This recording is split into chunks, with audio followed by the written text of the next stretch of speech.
often resorted to prolonged and uninterrupted interrogation of criminal suspects. This was known as the third degree.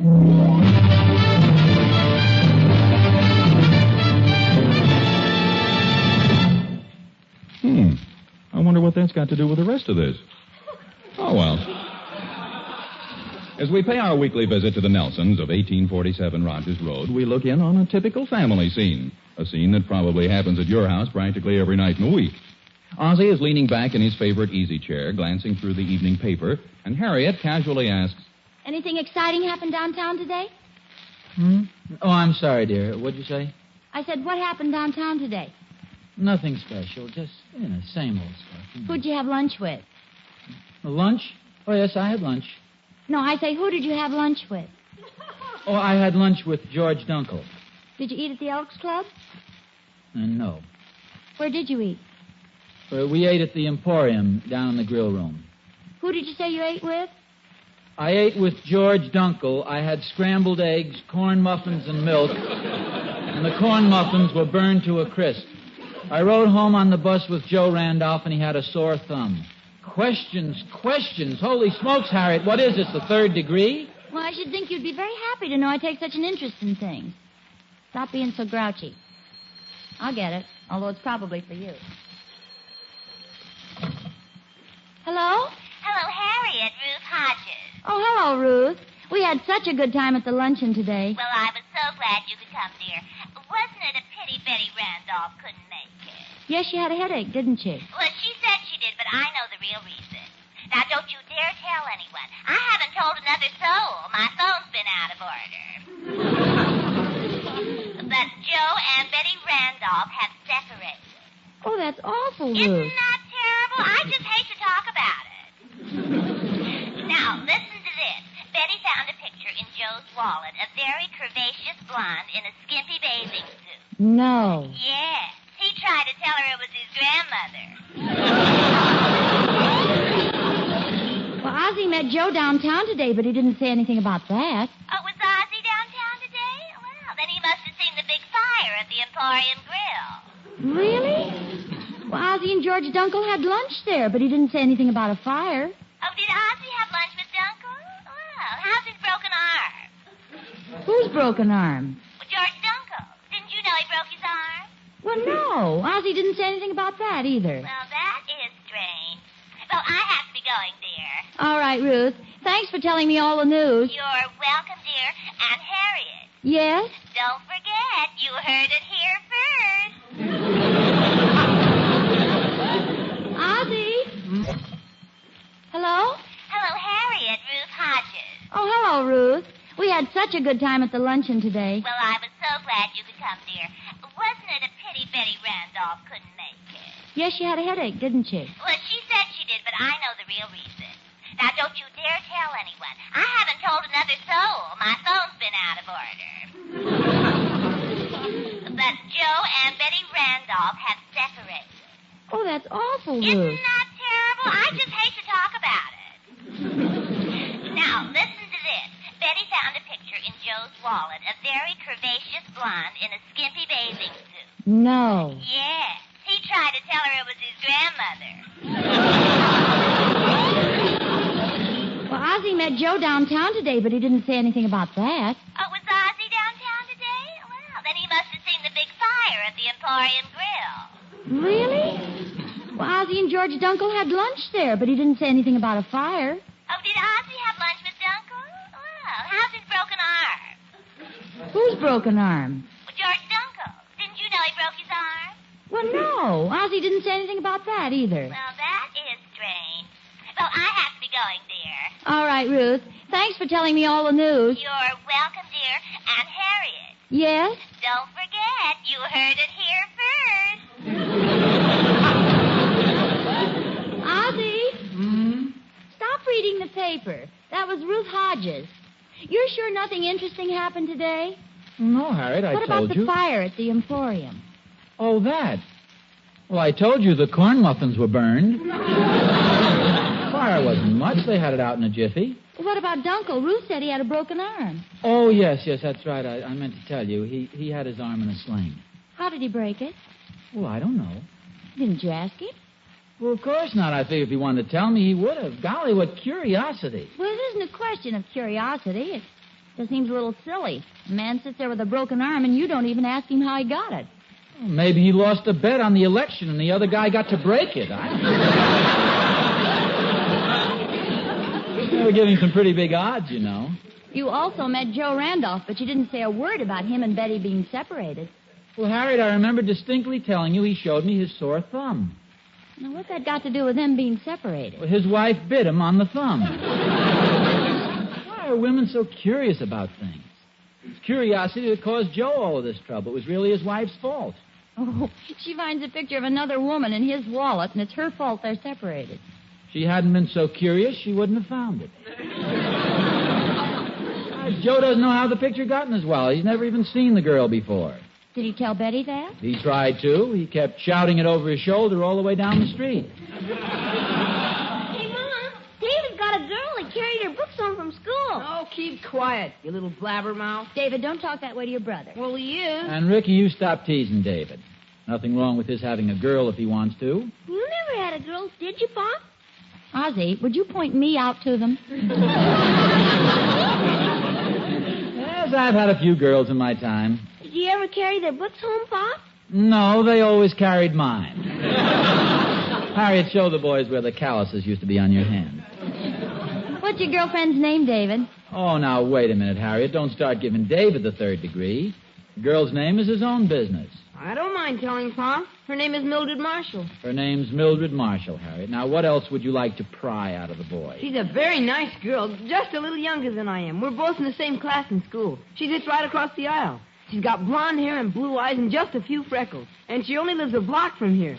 Guy, she's plenty smart, too. Her father works in the bank, and they got a big house. How long have you known her, David? Harriet, can't you see he'd rather not talk about her?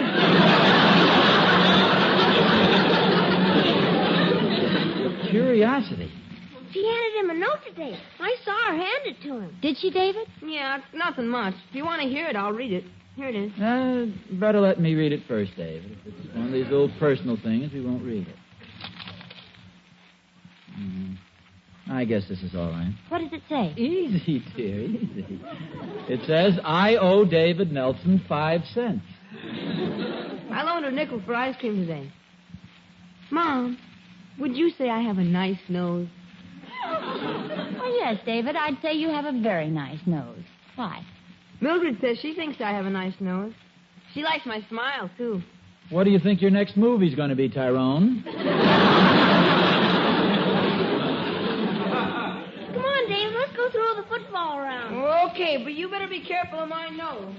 Well, I guess David's growing up. Oh, the poor little guy. The way you gave him that third degree. Oh, stop it. Naturally, I'm interested in what my own family's doing. Aren't you interested in hearing about what I did at the luncheon this afternoon? Not especially. I know it's hard for women to understand, but, well, men just aren't naturally curious like women are.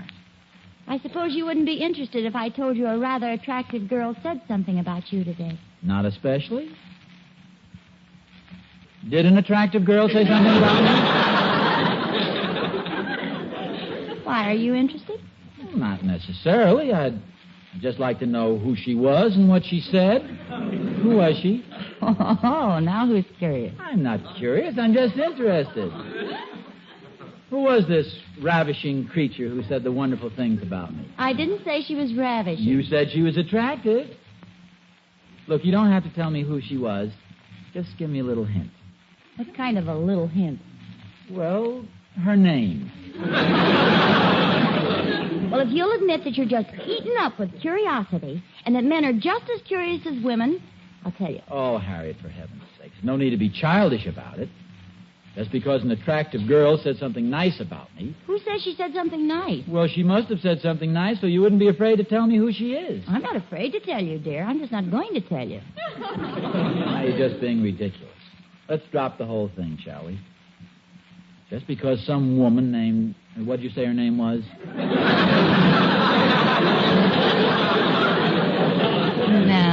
No, that's my trick, dear, and it doesn't work. Hey, I'll bet I know who it was. Was it Dorothy, what's her name? Dorothy, what's her name? Yeah. Well, what's her name? Do you know? Dorothy Douglas. No, it wasn't Dorothy Douglas. Not Dorothy Douglas. Was it Florence? No.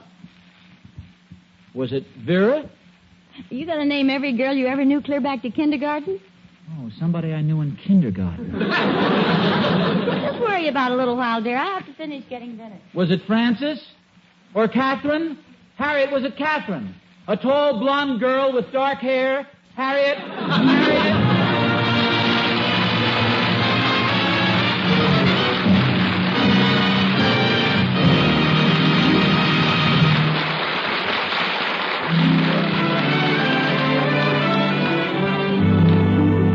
Well, Ozzie Nelson can say what he wants to about feminine curiosity, but I don't know.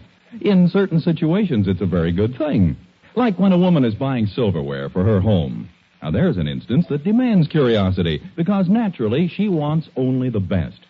And before she makes her choice, she'll want to know many things about the silverware she sees. She'll question its beauty and workmanship, its quality and durability, the way it will fit in with her scheme of decoration. And you know something? More than likely, she'll choose the beautiful silver plate made by 1847 Rogers Brothers. Because 1847 Rogers Brothers meets every one of those tests perfectly. Its beauty and workmanship are unexcelled. No other silver plate in the world can match its lovely features. And the 4 stunning 1847 patterns, Adoration, First Love, Eternally Yours, and Remembrance, are designed to suit every taste, every scheme of decoration. It's no wonder 1847 is owned and loved by more women than any other. It is the best, the finest silver plate in America. Yet, amazingly enough, it hasn't gone up in price since 1945. See it tomorrow, why don't you? The one and only 1847 Rogers Brothers.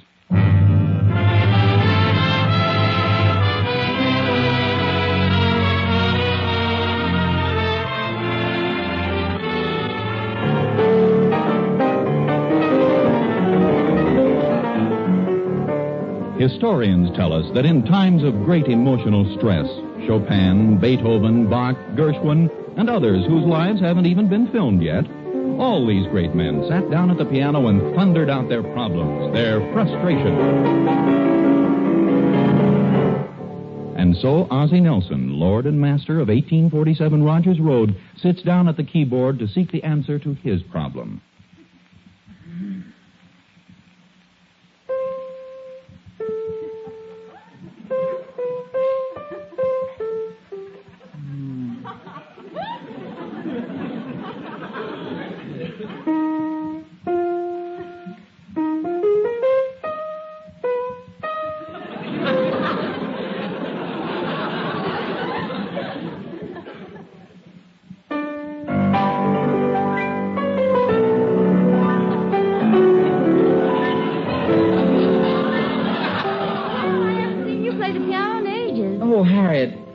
Have you ever thought how many songs have been written about girls' names? Oh, yes, lots of them. Margie, Louise, Josephine, Mary. Oh, yes, there was a song called Mary. Mary, yes. No, I don't imagine it's so difficult to write a song. All it takes is a little imagination and musical curiosity. I really hadn't thought much about it. As a matter of fact, imagination and curiosity are closely related. Did you know that? No, dear. Oh, a definite tie-up. You see, imagination is thinking, and curiosity is wondering. You see the connection? Imagination is thinking, and curiosity is wondering. No, I don't see the connection yet. I'll put it bluntly. I'm wondering who that girl was, and at the same time, I can't help thinking what'll happen to you if you don't tell me.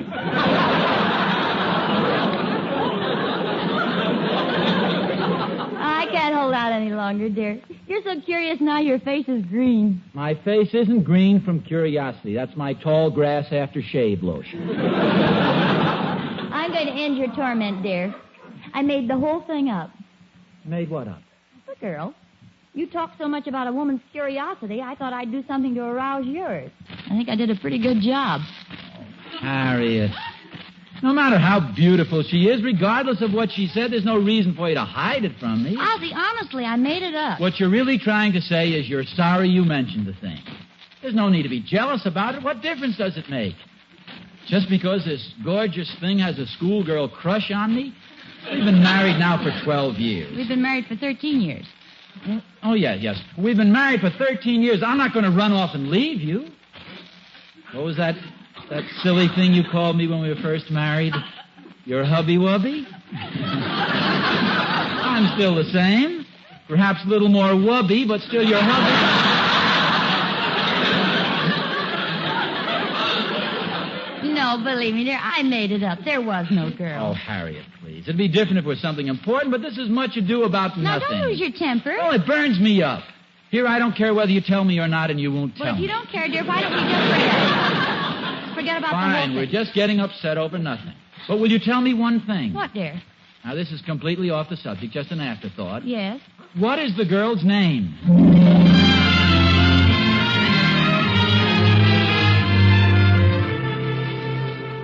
Hi, Oz.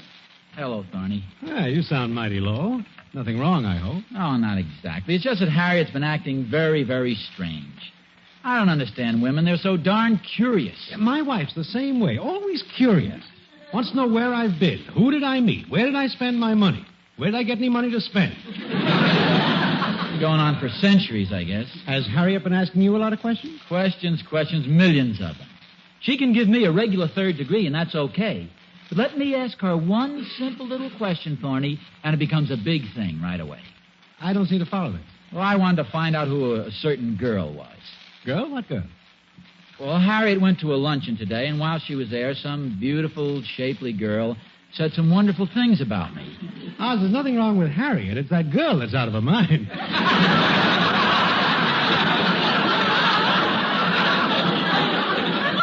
Goodness sakes, Thorny, can't you ever agree with me? Now, I may not be the handsomest man in town. I agree with you 100% there. As I was saying, I may not be the handsomest man in town, but to somebody, I may look like Robert Taylor. Now, that's believable, isn't it? Is that what the girl said? You look like Robert Taylor? Is it believable? Is that what she said, Oz? Is it believable, Yes, Thorny? it's believable, but is that what she said? Well, no. I thought not. I couldn't possibly believe that. Well, you just said it was believable. Well, we weren't getting anywhere the other way. What did the girl say? Oh, just some very nice complimentary things. It isn't important. What is important is Harriet's attitude. She's jealous, Thorny, so jealous she won't tell me who the girl is. You never can tell what a woman's jealousy will do, Oz. I knew a girl once had a pet frog. The girl's name was Betty Clark. What was the frog's name? Jacques Dupre. Oh. Anyway, Oz, everything was fine until the girl next door to Betty got a pet frog, too. Betty got as jealous as could be of that other girl's frog. And what really burned her up was when the other girl got... Big thing right away. I don't seem to follow this. Well, I wanted to find out who a certain girl was. Girl? What girl? Well, Harriet went to a luncheon today, and while she was there, some beautiful, shapely girl said some wonderful things about me. Oz, there's nothing wrong with Harriet. It's that girl that's out of her mind.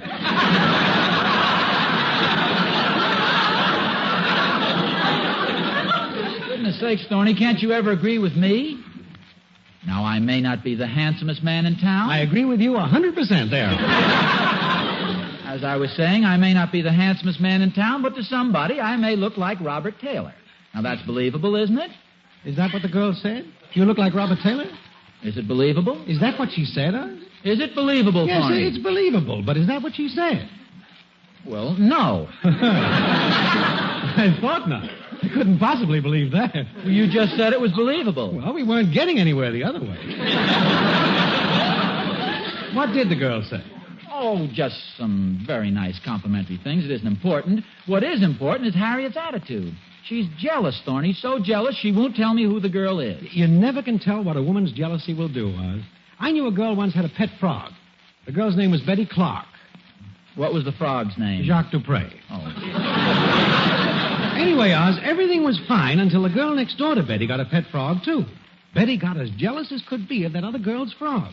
And what really burned her up was when the other girl got more warts than she did. Women's jealousies are amazing. Yeah, they certainly are. Now, tell me more about this friend of Harriet's who said you look like a frog. Well,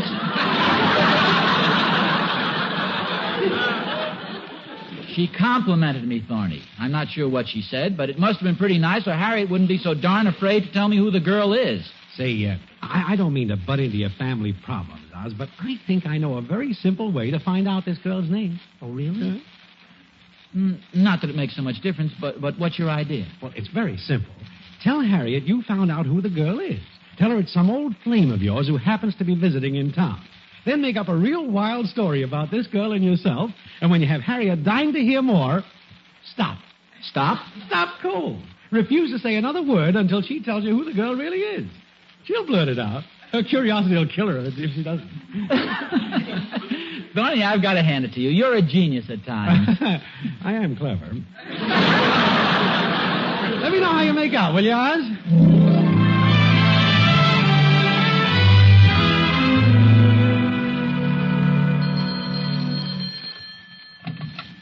Hello? Hello, Harriet. It's Mother. Hello, Mother. Anything wrong, dear? You sound kind of worried. Oh, it's nothing serious. It's just Ozzy's a little peeved at me. Is it anything I should know about, dear? Oh, it's really nothing. I told Ozzy there was an attractive girl at the luncheon today who said something about him. Is that what he's angry about? No, he's mad because I won't tell him who the girl is. Well, then why don't you tell him? Because there isn't any such girl. I made the whole thing up just to arouse Ozzy's curiosity. To show him that men can be just as curious as women. Oh, I see. Well, I hope you know what you're doing, dear. I hope so, too. Ozzy thinks I won't tell him the girl's name because I'm jealous. Well, you know how curious men are, dear. I'm not going to tell you what I'd do if I were you, but if I were you, I'd tell him. Well, there's nothing to tell, Mother. I just told you I made the whole thing up. Well, I don't like to interfere, Harriet, but why don't you just make up a name, any old name, and then he'll be satisfied and forget about the whole thing. Yeah, I think you got something there, Mother. Let's see. How about Mary Jones or Betty Brown? Oh, no, dear. Make up something that sounds like a real name. Okay, I'll think up a good one. Thanks, Mother. You're welcome, dear. And, oh, Harriet, Yes, Mother? be sure and let me know how it works out.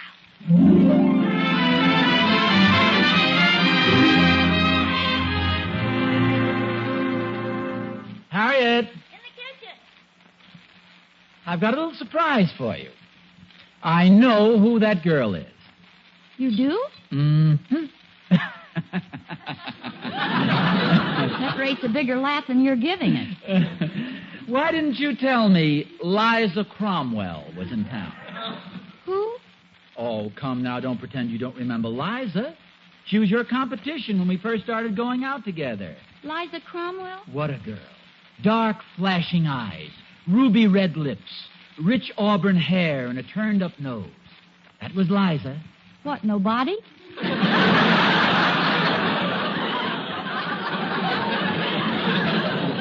Roll that jealousy, Harriet, and stop being so curious about her.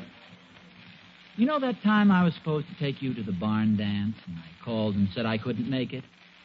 I was allergic to banjos. They always made me talk with a twang. Go on. Well, actually, it was just an excuse. I'd forgotten that I already had a date with Liza Cromwell. We went out to the amusement park, and the Ferris wheel stopped on top, and you know how you're strapped in. I was absolutely helpless. Sounds interesting. Well, when we got off the Ferris wheel, we went in the tunnel of love. We had a whole boat all to ourselves. We got where it was good and dark. I put my arm around her, and that's all I'm going to tell you. All right, dear. Yes, sir? Put my arm around her, and that's all I'm going to tell you.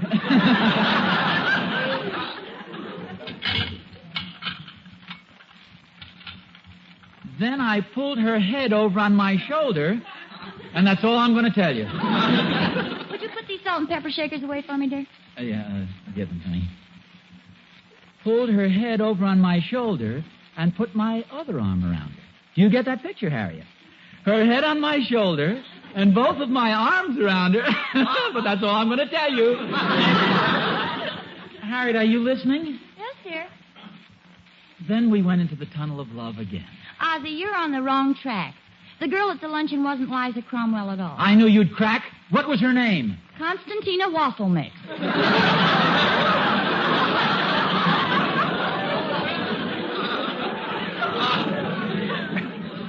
Constantina Wassel Mix. Well, I don't seem to recall... She used to sit 3 seats behind you in the 2nd grade. Well, I still don't recall it. What was it she said about me, this wonderful compliment? She said you had the dirtiest fingernails in class. Are you kidding me? What makes you think that? Well, in the first place, Constantina Wassel Mix sounds phony. I don't know why it should. I just made it up. You made it up? Well, of course, I told you before there was no girl. I just made up that story. Honestly? Cross my heart. Of course, it really doesn't matter to me one way or the other. Yes, I know, dear, because you aren't curious. I'm glad you realize it. You go on in the living room and read. I want to do these dishes. It's ridiculous. Of course, you might ask me if I want any help. Ask you a question and have you think I'm curious? Will you get that, dear? Come in, Thorny. Hi, Oz. I just had to come over and see how you made out. Did it work? Yeah, Thorny. Constantina Wassel Mix. Oz, I didn't come over here to be insulted. I'm not insulting you, Thorny. Well, come on, tell me about it. Did you give Harriet a story? Oh, yeah, quite a story. All about a girl named Liza Cromwell. Who cares about names? What I want to know, did it work? It more than worked, Thorny. I not only got the business settled about the girl at luncheon, but I got a confession off my chest that's been bothering me for 13 years. What are you talking about? The story I told Harriet, it was true. I used to go with a girl named Liza Cromwell, but I never had the nerve to tell Harriet. Hi, Harriet. Go on, Oz. Yes, go on, dear. Oh, Harriet. I didn't hear you come into the living room. What were you just saying about that story being true? Oh, there's no use starting. I just said that. I heard you walk up behind me, and I thought I'd have a little fun.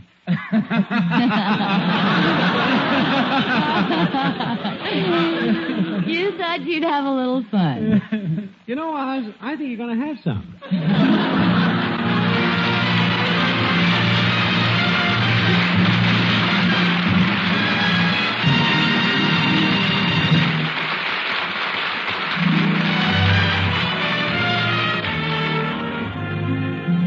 Ozzie and Harriet will be back in just a moment.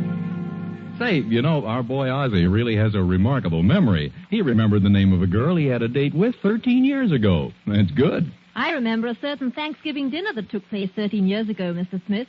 Maybe you'd like to hear about it. Oh, indeed I would. What happened? Well, it was the year we moved from England and settled down here on Rogers Road. We were asked out to dinner on Thanksgiving Day, and one of the things that made it so memorable was the silverware on the table.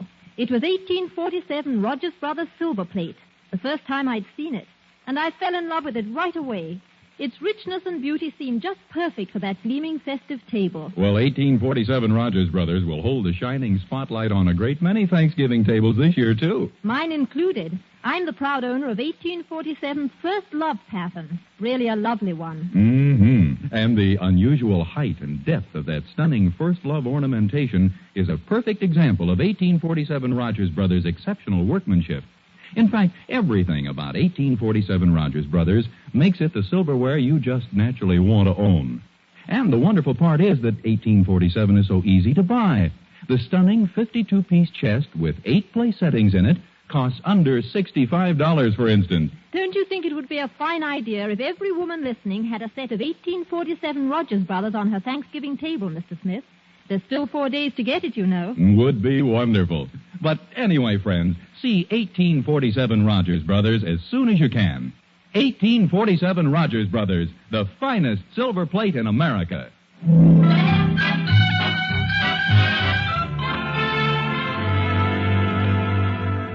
know, dear, I just happened to remember. Somebody did say something nice about you at the luncheon today. Oh?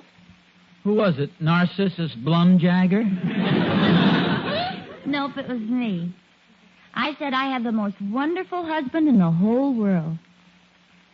You sure you're not saying that just so I'll let you put your cold feet on the small of my back? Oh, darling, how can you say that? Did you go? There they go.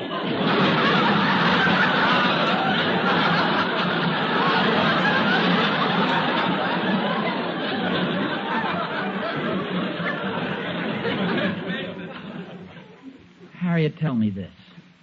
I hate to sound curious, but how can a woman possibly have such a mellow disposition, such a warm, sunny smile, and such icy cold feet?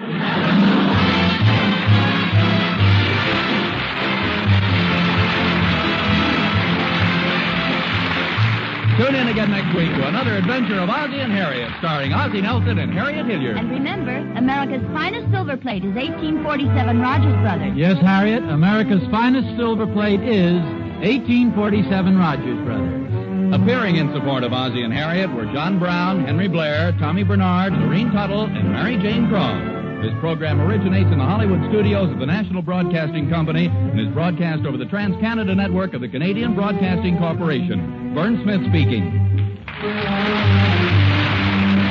This is NBC, the National Broadcasting Company.